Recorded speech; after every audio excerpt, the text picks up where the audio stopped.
Here's Rachel Sunshine. So, mom, growing up, Rachel, you can be whatever you want when you grow up. The first thing I said was, I want to be Amish. She said, Rachel, I don't think it works that way, but my off-grid property proves her wrong. And then I read the autobiography of the sitting Supreme Court justices in 1994, and I was like, wow, that's what I want to do.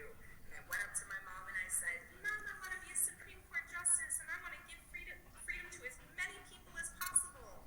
She said, go for it, kid. She didn't explain everything to me. So that's Rachel Sunshine Suh, Archuleta County, District 3 candidate. She's unaffiliated, which is actually a bigger block than Republicans and Democrats.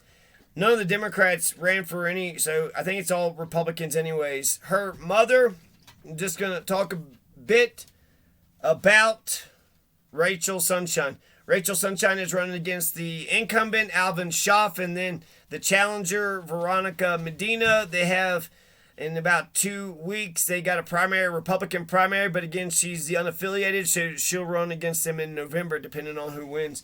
But some people may say that the real race is Alvin Schaaf versus Veronica Medina, but we'll see if Rachel Sunshine Suh will gain any traction. Now, Rachel Sunshine Suh, she said her mother was a Jewish Russian Lithuania, which actually means she's technically Jewish, but then her mother had become a born again Christian when she was 19 years of age, and so therefore Rachel Sunshine was raised Lutheran. She went to college. She's from the suburbs. She got a full ride scholarship. She was a 2-time competitor on the debate team, did journalistic stuff in high school. They put her in charge with special programs at what college? She went to some college. She had a dual degree in political science and religious studies. She's standing up for medical and recreational marijuana use against the overreach of the county. She's an anarchist, so basically just believes that we should have no government. Not that she wants chaos and disorder, but just wants no government, for government to be not just so small, it's invisible. She wants government to be so small, there is no government. She believes in the right to speech and the right to privacy.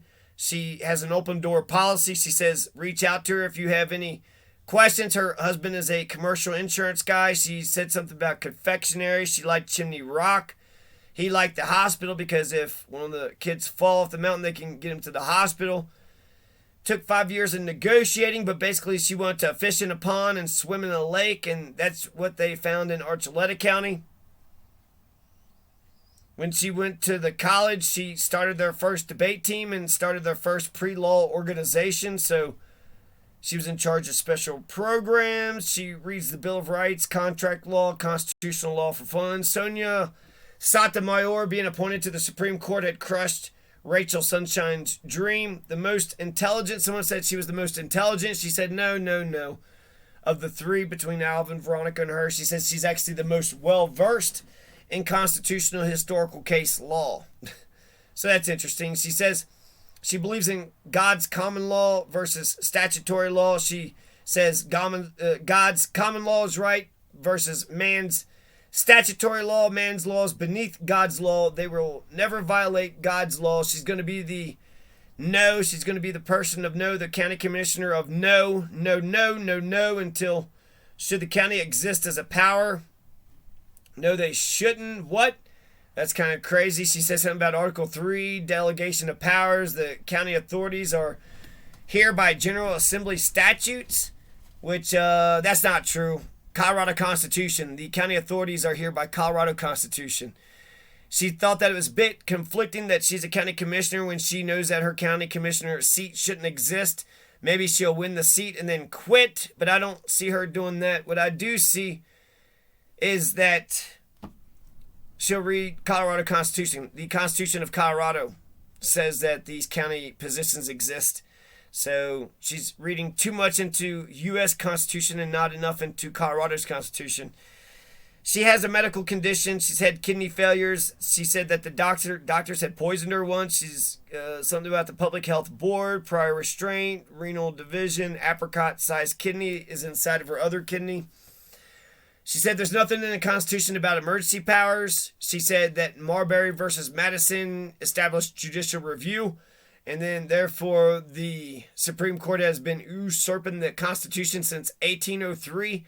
Judicial review makes sense. If the Supreme Court doesn't check their constitutional basis, then who would do that? I think it's perfect. That's perfect. That's exactly what the Supreme Court should do.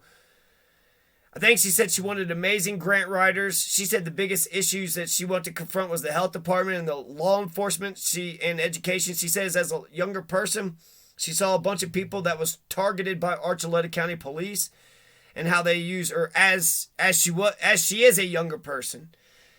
She sees how the Archuleta County Police use the color of law and they target people, and she would vie for de-escalation training.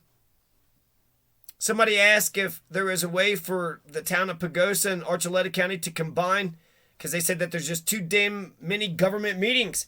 So can you just combine the town and the damn county? And I think, yeah, there's a way to combine the town and the county. Denver, right? In that Denver and Denver County. And she's a little bit arrogant, a little bit of a know-it-all. But you kind of have to be in order to, she could humble herself a little bit. Don't, have that freaking Reba McEntire microphone in your... As a county commissioner, it would be my duty to use my background knowledge in constitutional law to reaffirm our county as following the appropriately delegated powers of government representatives in our federal and state constitutions, to protect your rights as an individual, to make sure your voices are heard when it comes to social justice and equity issues, county development, community engagement about local resources, and other areas of concern. Now more than ever, we need representation that promises to put the community above personal or government interest. And I pledge that I will do that for you. Rachel at rachelssunshinesuh.com.